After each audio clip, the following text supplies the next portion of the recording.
Nosotros disfrutamos también y mucho cuando hablamos de historia, cuando abrimos nuestro particular baúl de la historia y traemos a las ondas, o bien mediante internet, la aplicación de la SER para móviles o mediante la página web, pues historias como las que nos va a contar nuestro historiador de cabecera, que vuelve a estar con nosotros. Cuando se trata de playa es que no se niega, ¿eh? Miguel Ángel Alonso, bienvenido a Estoy por Hoy, a tu casa, bienvenido a la SER.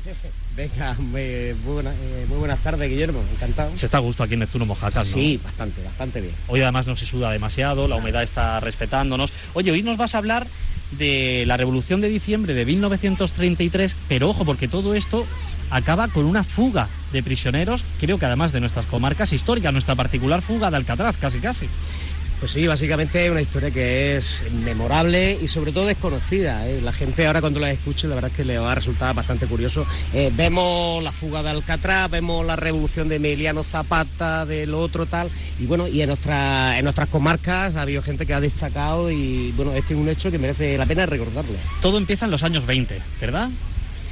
Sí, porque se aprueba una ley general de riego del Alto Aragón por la zona de Huesca, que en ese momento es la obra y es el proyecto hidráulico más importante que había en Europa, donde se quiere llevar aguas, igual que estamos ahora con el tema de los trasvases, toda la vida igual, ¿no? Pues bueno, pues se pretendió y se llevó agua de zonas de donde había ríos pirenaicos a zonas más desérticas, como por ejemplo los Monegros. Se necesitaba mano de obra y allí que se fueron, imagino, nuestros protagonistas desde Albox. Efectivamente, por lo del efecto llamada, que ahora también... Claro, que ahora se le dice para, en fin, con ciertos tonos peyorativos, ¿no? Pero ya había efecto llamada y nosotros desde el sur siempre hemos acudido a él, al norte sin cuando duda. Hemos podido. Bueno, siempre ha tocado algunas veces a Estados Unidos, otras a Brasil, Argentina. Bueno, pues en este caso el efecto llamada es a esa macroconstrucción de 3 presas que se hizo en esa zona, la zona de varios pueblos a 20 kilómetros de Huesca, que eran Tormos y Alcalá de Gurrea, y varios canales para llevar esas aguas. Total, que allí conocen el sindicalismo trabajando y después de acudir a ese efecto llamada, como estamos denominado, conocen nuestros protagonistas el sindicalismo. ¿Y qué sucede después?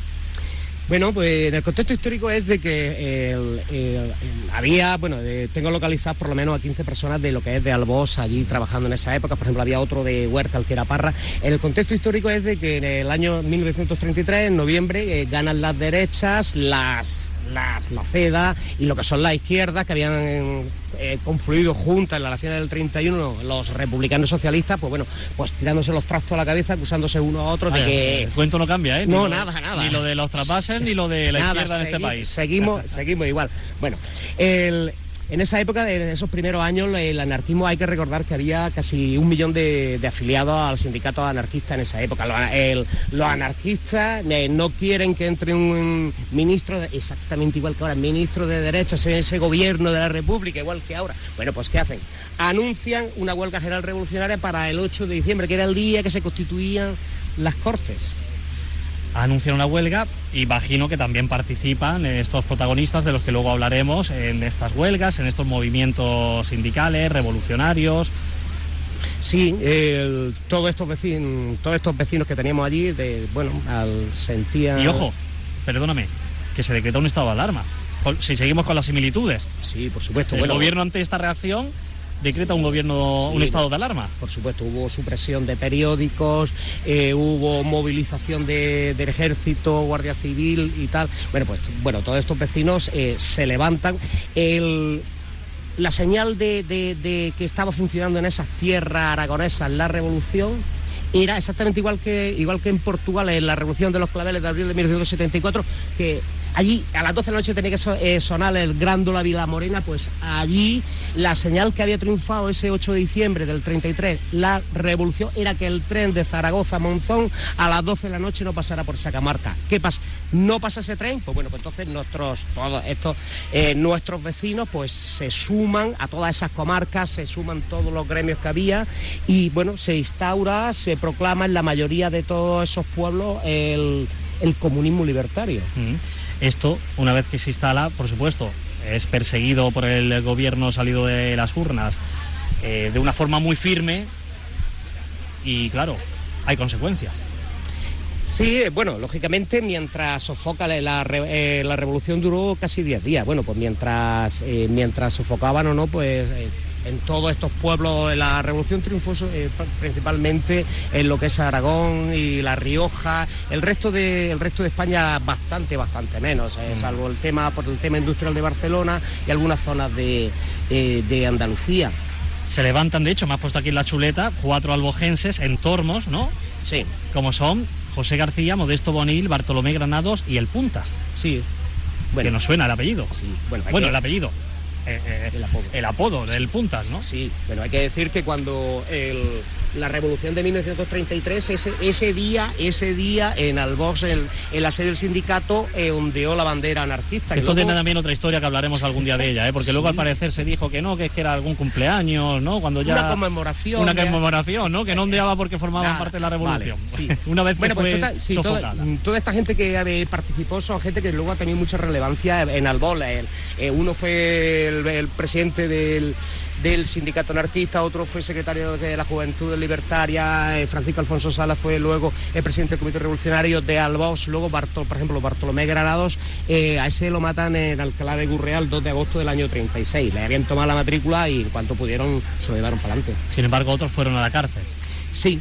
Lógicamente después de esta revolución son detenidos y estuvieron un tiempo en la prisión de Huesca. Hasta que fueron liberados con el triunfo del Frente Popular en 1936, previo al golpe de Estado. Y ahí fueron liberados, una vez que se ganó en las urnas por parte de ese Frente Popular. Volvieron, por cierto, al Vox, donde se les hizo un gran recibimiento. Sí, bueno, tenemos que recordar... Ahora vamos con la fuga de la cárcel, pero antes hay que... Sí, bueno, hay que recordar que el Frente Popular, uno de los lemas que llevaba para las elecciones de 1936, del 16 de febrero, era amnistía, la amnistía de los presos del proceso. Sí, del entonces igual, proceso. Bueno, sí, ese mismo día, en cuanto salen los resultados electorales, la pasionaria va a la tía a la cárcel de Oviedo y les dice al director de la cárcel, o abres o te liquido. Y logró soltar a todos los presos. Bueno, pues exactamente aquí hay una amnistía general y vuelven todos estos presos que habían participado en la revolución, vuelven al Vox, donde hay carteles, pues bueno, con eslóganes de anarquistas, de pan, libertad, pan y trabajo y tal. Y bueno, fue un recibimiento muy bueno. Vamos entonces a esa fuga de que anunciábamos antes. ¿Qué pasa en las fiestas de Huesca de San Lorenzo en 1934? Con 10 presos, entre ellos 3 de Albós, que habían participado en estos movimientos revolucionarios. Sí. Y que consiguen, ¿de qué manera salir de la cárcel en la que estaban? Bueno, estos ahí eran considerados como presos sociales, que bueno, que habían estado metidos en temas de movimientos sociales, de sindicalistas y tal. Y lógicamente cualquier persona que esté presa, su pensamiento es escapar, ¿no? Estuvieron planificando el día y el momento para poder escapar.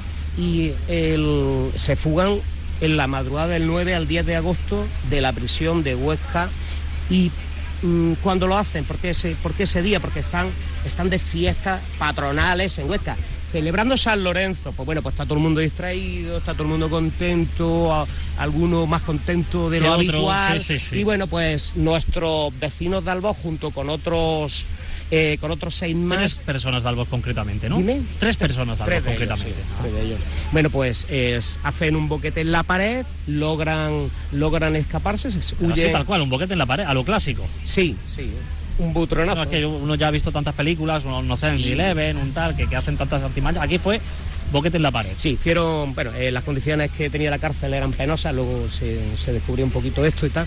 Y bueno, esta gente se escapa por las huertas cercanas a la prisión y toman camino de los Pirineos y estuvieron 5 días por ahí. Y bueno, fue un escándalo a nivel nacional, eso de que se le había ¿Cómo se había permitido, no? Esto. Claro, pero bueno, eran otra época y tal.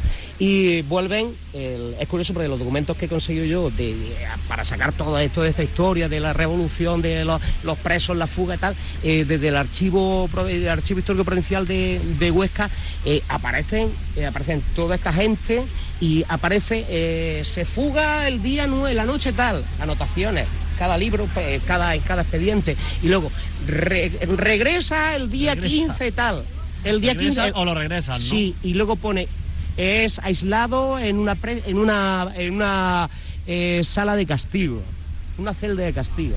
que ya imaginamos lo que podría pasar en esa celda de castigo. Sí, bueno, y a esta gente también, aparte de esto, le apoyaron en la fuga, había varias gente muy importante el tema del anarquismo de la Eso zona. es, porque luego se fugaron, según me has puesto en la chuleta, que aquí yo soy un profano en la materia, el que entiende es Miguel Ángel, pero se fugaron con famosos anarquistas en la guerra. Sí, bueno, uno de ellos era Luis Saineto, que fue un sindicalista también de Tormos, es que estaba todo en Tormos. Ahí en Tormos, lo matan en agosto del 36, y luego sobre todo otro también que era Máximo Franco, que fue uno de los jefes sindicalistas, anarquistas, fue el que proclamó el comunismo libertario de Alcalá de Gurrea, y fue uno de los que recuerdan al final de la guerra siempre hablan del último barco que sale del puerto de Alicante, el Stanbrook, el 28 de abril de 1939, y los miles de personas que intentaban escapar, que no pudieron. Bueno, pues Máximo Franco, compañero de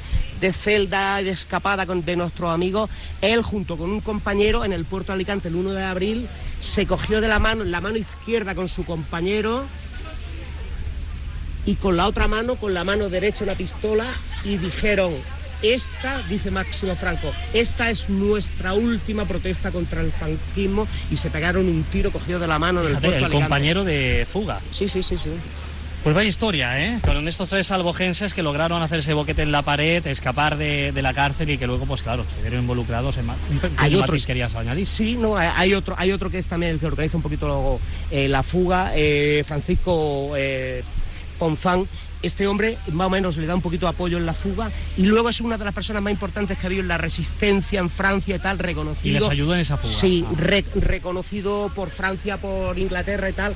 Y luego 2 días antes de la toma de Toulouse, los nazis lo sacaron de la cárcel de Toulouse, y junto a otros 50 personas los quemaron vivos. Pues vaya historia, pero esta es la realidad, y estos son los hechos y cómo se la gastaban, ¿no? Los nacionalsocialistas y sus cómplices y aliados. Bueno, pues historia que nos sirve para conocer que en su día pues hubo 3 albogenses y muchos más protagonistas en esos años, bueno, pues con tantos vaivenes políticos, bélicos, pero cuya historia se desconoce, y ahora sabemos cómo fue esa fuga de una cárcel por parte de estos 3 paisanos. Miguel Ángel Alonso, que es un placer siempre recibirte, que nos abras el baúl de la historia, que recuperes estos pasajes olvidados completamente de la memoria colectiva, y no de forma inocente. Tiene también una explicación, alguna vez hemos hablado de ello, sí. Y por eso te invitamos a que lo hagas, a que vuelvas cada vez que quieras. Sí, siempre que me llame, aquí estaré, ¿vale? Pues te voy a llamar, no tengas ninguna duda, que además, como bien. Sé que esto de la playa te gusta, pues lo voy a hacer más a menudo, oye, durante este verano. Muchísimas gracias, Miguel Ángel.